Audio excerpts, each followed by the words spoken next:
Aujourd'hui, ce sont donc, comme vous dites, les 7e Journées nationales de l'archéologie. On est sur les 2e sur Oloron, sur 3 points centraux.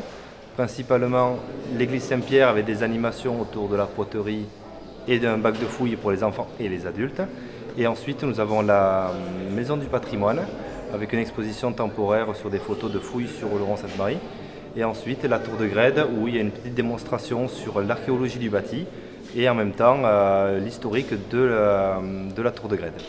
Ce module, on a travaillé avec les services techniques de la ville, en collaboration avec eux pour mettre en principe le contenant, c'est-à-dire le bac de fouilles.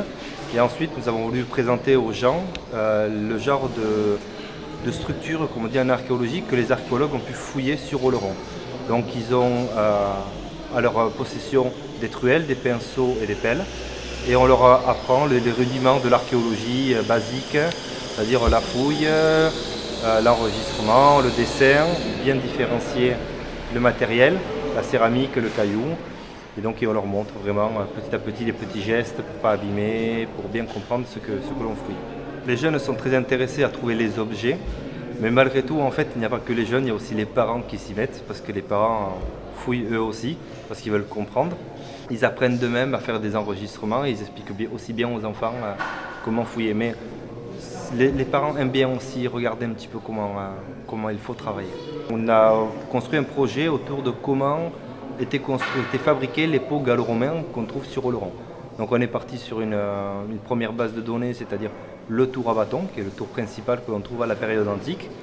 Et ensuite, nous avons repris les études céramiques qui ont été faites sur toutes les fouilles d'Oloron et nous avons repris les formes que l'on découvre à l'heure actuelle sur Oloron. Avec le temps, on se rend compte que le geste du potier actuel n'est pas tout à fait le même que le geste du potier romain en fait.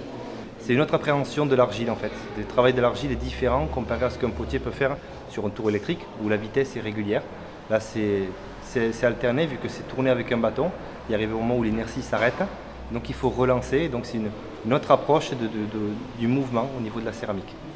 Là on a voulu mettre l'accent sur la poterie qui est l'objet principal que l'on retrouve ici, mais qu'avant tout ce que l'on trouve c'est à eux, c'est leur patrimoine à eux.